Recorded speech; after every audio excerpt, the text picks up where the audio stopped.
اعوذ باللہ من الشیطان الرجیم بسم اللہ الرحمن الرحیم الم تعلم ان اللہ لہ ملک السماوات والارض، کیا تم جانتے نہیں کہ اللہ ہی کے لیے ہے آسمانوں اور زمین کی بادشاہی؟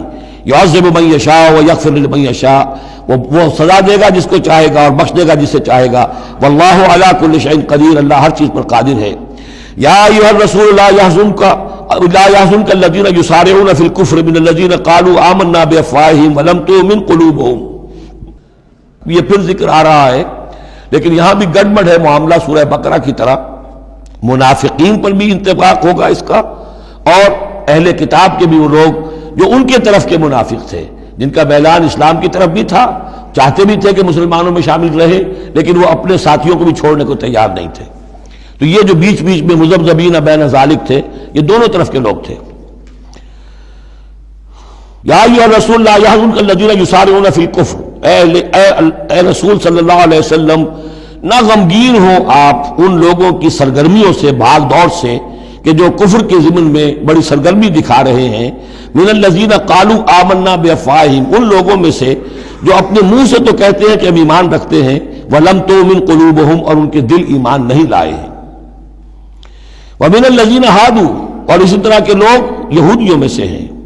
سماعون للکذب، یہ بڑے ہی غور سے سنتے ہیں، توجہ سے سنتے ہیں جھوٹ کو۔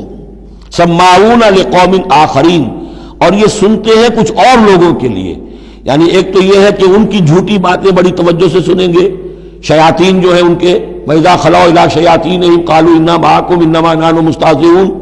پھر یہ کہ ان کی طرف سے جاسوس بن کر آئیں گے مسلمانوں کے ہاں، کہ یہاں بڑی توجہ سے بات سنتے ہیں تاکہ جا کے رپورٹ کر سکے، آج محمد نے یہ کہا، آج فلاں معاملہ ہوا صلی اللہ علیہ وسلم۔ تو سماعون لقوم آخرین، اس کے دونوں ترجمے ہو سکتے ہیں کہ وہ دوسری قوم کی باتوں کو بڑی توجہ سے سنتے ہیں، یا سنتے ہیں دوسری قوم کے لوگوں کے لیے، انہیں رپورٹ کرنے کے لیے، ان کے اسپائس کی حیثیت سے آ کر۔ لم یاتوک، جو آپ کے پاس نہیں آتے، یعنی ان کے جو گرو گھنٹال ہیں، ان کے جو لیڈر ہیں، ان کے جو شیاطین ہیں، وہ آپ کے پاس نہیں آتے۔ یہ جو بین بین کے لوگ ہیں در حقیقت وہ آتے ہیں جن کے ذریعے سے یہ سارا معاملہ جو ہے جاسوسی کا چل رہا ہے۔ یحرفون الکلم من بعد مواضعہ، وہ کلام کو پھیر دیتے ہیں اس کی جگہ کے اور موقع اور محل کے معین ہو جانے کے بعد۔ یقولون ان اوتیتم ھذا فخذوہ، وہ کہتے ہیں اگر تمہیں یہ شے مل جائے تو لے لینا۔ کوئی مقدمہ ہے، وہ لا رہے ہیں حضور کے پاس، پہلے سے طے کر رکھا ہے، اگر تو فیصلہ یہ ہوگا محمد کا ہم قبول کر لیں گا، اگر یہ فیصلہ نہیں کریں گے ہم فیصلہ رد کر دیں گے۔ اور اسی سے یہ بات سمجھ لیجئے کہ اصل میں فتح مکہ تک، جس معنی میں ہم لفظ بولتے ہیں ریاست، اسلامی ریاست، پورے طور پر ایک ہماگیر ریاست پورے طور پر مدینے میں فتح مکہ کے بعد قائم ہوئی ہے، پہلے قائم نہیں ہوئی۔ ورنہ کسی ریاست میں دو جوڈیشل سسٹمز نہیں ہو سکتے، ایک ریاست ایک عدالتی نظام۔ یہ لوگ جب چاہتے تھے حضور کے پاس آ جاتے تھے، جب چاہتے تھے کسی اور یہودیوں کی عدالت میں لے جاتے تھے۔ تو پیرلل نظام وہاں چل رہے تھے، ہماگیر ریاست وحدت کی حیثیت سے، ایک آرگینک ہول کی حیثیت سے یہ فتح مکہ کے بعد قائم ہوئی ہے۔ یقولون ان اوتیتم ھذا فخذوہ، کہتے ہیں کہ اگر یہ فیصلہ ملے تو تم لے لینا، قبول کر لینا۔ وَإِن لَّمْ تُؤْتَوْا فَاحْذَرُوا، اور اگر یہ شے نہ تمہیں ملے، نہ فیصلہ ملے، یہ ڈگری نہ تمہارے حق میں جاری کی جائے تو پھر بچ جانا، کترا جانا۔ وَمَن يُرِدِ اللَّهُ فِتْنَتَهُ فَلَن تَمْلِكَ لَهُ مِنَ اللَّهِ شَيْئًا، اور جس کو اللہ تعالیٰ ہی نے فتنے میں مبتلا کرنے کا فیصلہ کر لیا ہو تو تم اس کے لیے اللہ تعالیٰ کے مقابلے میں کوئی مددگار نہ پاؤ گے، کوئی شے نہیں ملے گی۔ اولئک الذین لم یرد اللہ ان یطہر قلوبہم، یہ وہ لوگ ہیں کہ جن کے دلوں کو پاک کرنا اللہ نے چاہا ہی نہیں۔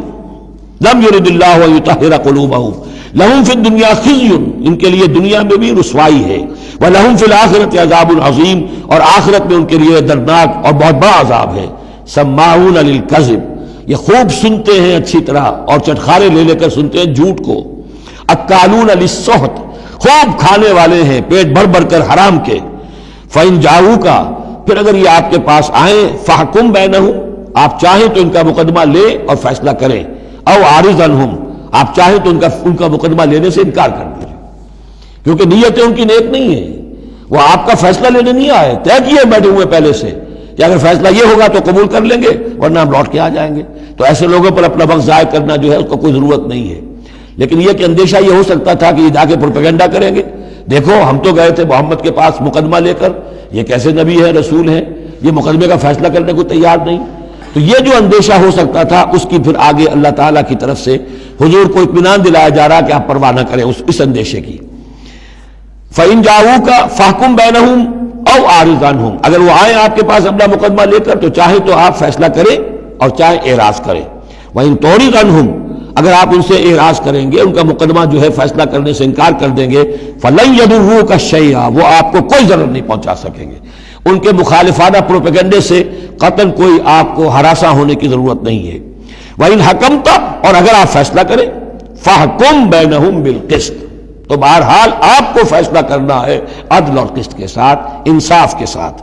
ان اللہ یحب المقسطین، یقیناً اللہ تعالیٰ جو ہے وہ انصاف کرنے والوں کو پسند کرتا ہے، ان سے محبت کرتا ہے.